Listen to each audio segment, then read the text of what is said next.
प्रणाम सभी को। प्रेम क्या है?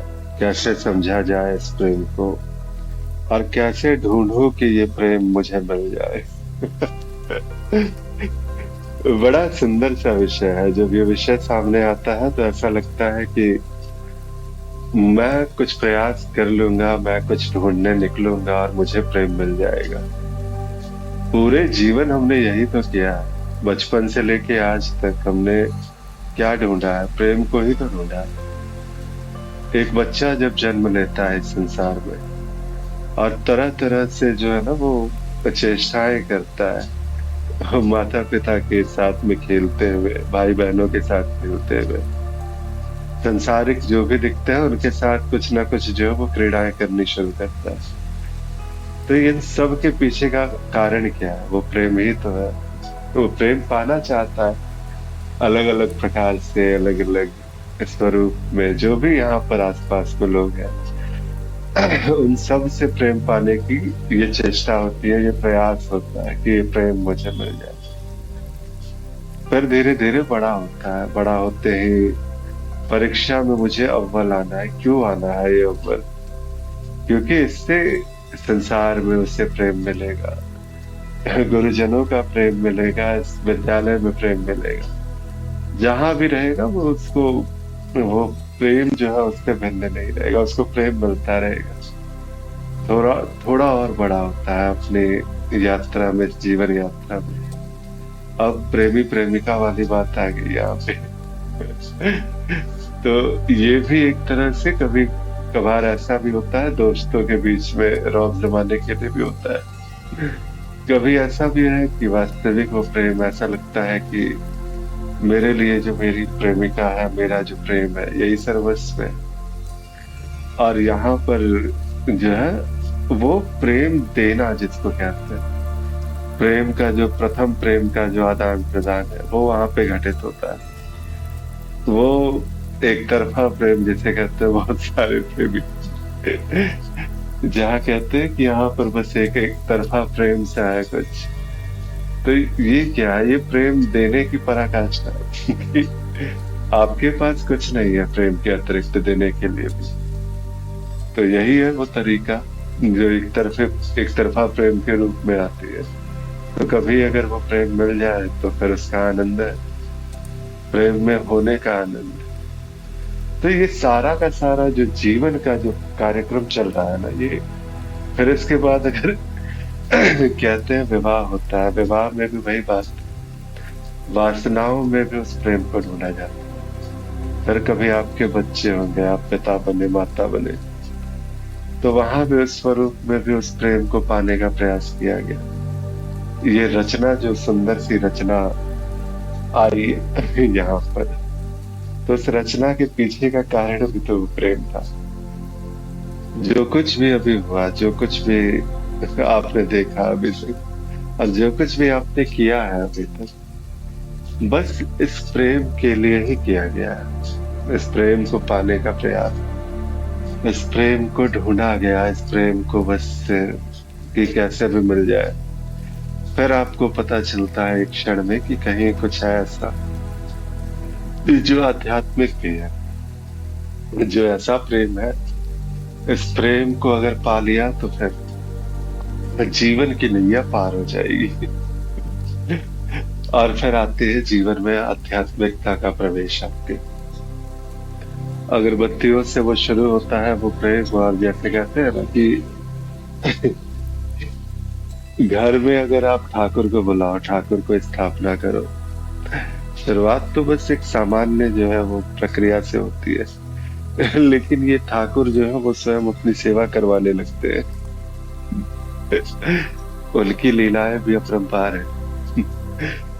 तो इस प्रकार से वो खेलते हैं, इस प्रकार से वो प्रेम जो है वो धीरे धीरे बढ़ता चला जाता है। भगवान जो है, जब एक भक्त बढ़ता है उस भगवान को पाने के लिए, तो भगवान का प्रेम पाना चाहता है।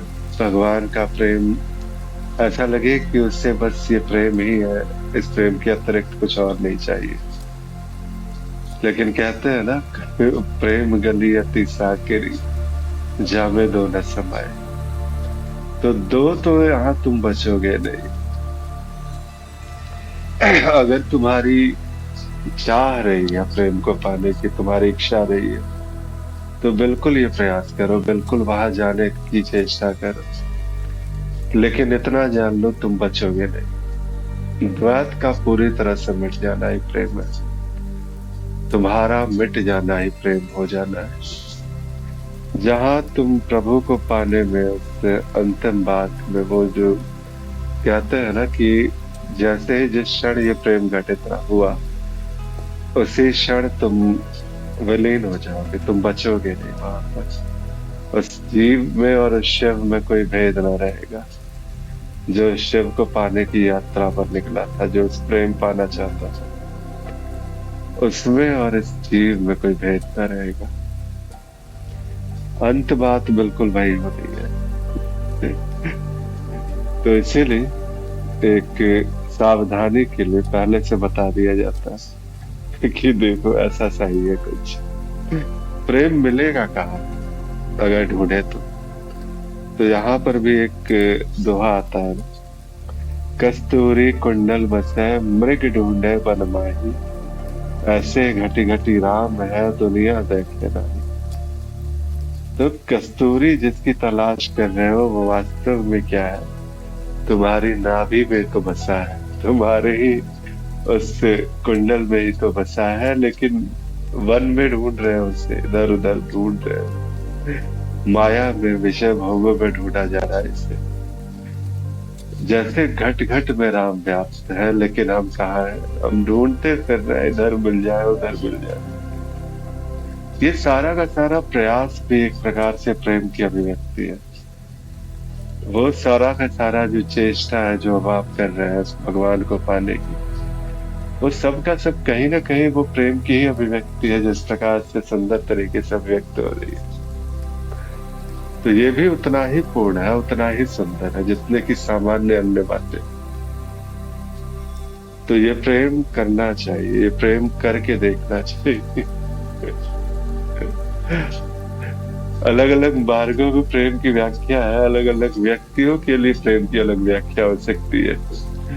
जितने जीव है ना, उतनी व्याख्याएं प्रेम की जा सकती है। लेकिन बस एक अंतिम बात मैं बस इतना ही कह सकता हूँ कि अगर कोई परिभाषा है प्रेम की, तो वो प्रेम नहीं है। अगर कोई व्याख्या है प्रेम की, तो वो प्रेम नहीं है। अगर आपसे, जैसे कहते हैं ना कि कुछ भी है जिसमें कि हाँ आपको समझ में ये प्रेम आ गया, तो वो प्रेम नहीं है। प्रेम समझने की चीज नहीं है, प्रेम बहने की चीज है। प्रेम एक सागर की तरह है, वो खारा सागर, और आप वो नमक हो। जैसे ही आप नमक उस सागर में जाते हो, तो क्या आपका अस्तित्व बचा क्या वहां पे? उसी खारे पानी में आप भी उसी नमक की तरह घुल से गए हो अब आप।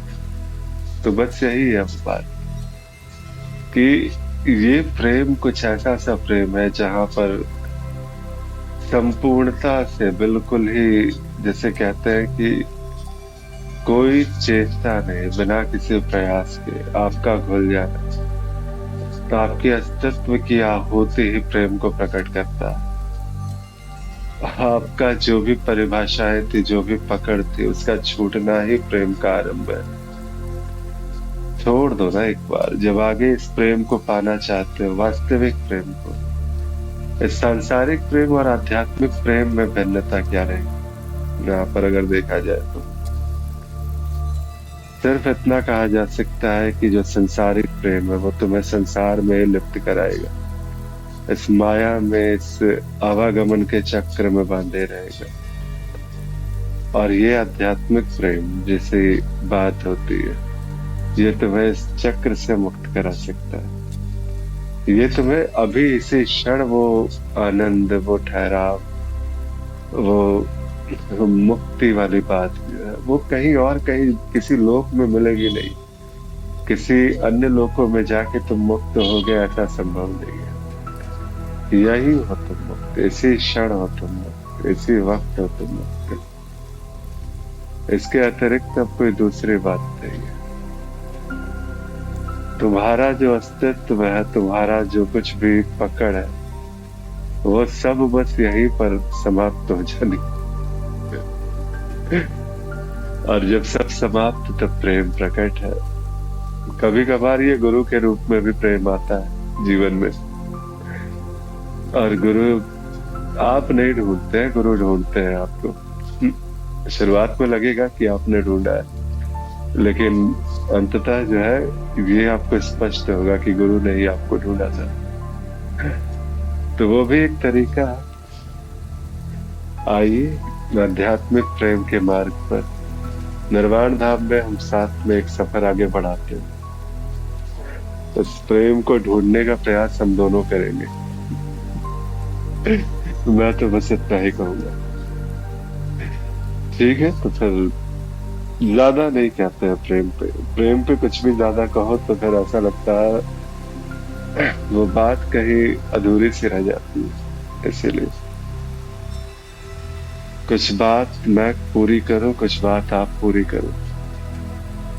तो बस मनन कीजिए ये प्रेम क्या है, सोचिए इस प्रेम पे, फिर आगे बढ़ते हैं किसी नए विषय के साथ। कल फिर मिलते हैं एक नए सत्संग में नए विषय के साथ। तब तक के लिए प्रणाम, नमस्कार।